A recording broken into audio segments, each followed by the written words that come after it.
Hi குட்டீஸ், தந்த நேரம் தொடங்குது. நம்ம கோபம் ஒரு சின்ன நெருப்பு துளி மாதிரி. அது எரிஞ்சா நமக்கும் சுடும், மற்றவங்களுக்கும் சுடும். நம்ம கோபத்துல கத்தும்போது நம்ம சுத்தி இருக்கிற அன்பானவங்க எல்லாரும் அந்த பூக்களை போல வருத்தப்படுவாங்க. ஆனா அந்த நெருப்பை அணைக்க ஒரு மழை துளியால முடியும். அந்த மழை துளி தான் நம்ம அமைதி.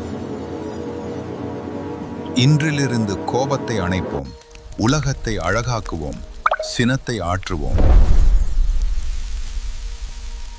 அமைதியா இருக்கிறவங்க தான் மற்றவங்களுக்கு நிழல் தர்ற மரம் மாதிரி பலமா இருப்பாங்க.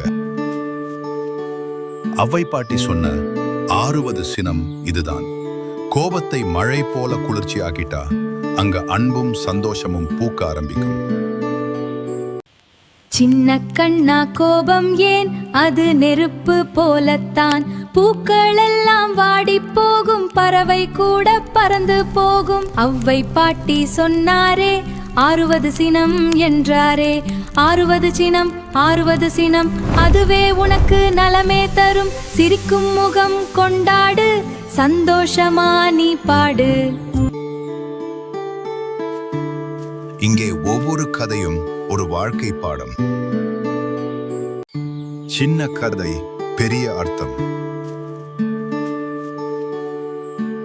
இந்த கதை உங்களுக்கு பிடித்திருந்தால் மறக்காமல் லைக் செய்யுங்கள், உங்கள் நண்பர்களுடன் ஷேர் செய்யுங்கள்.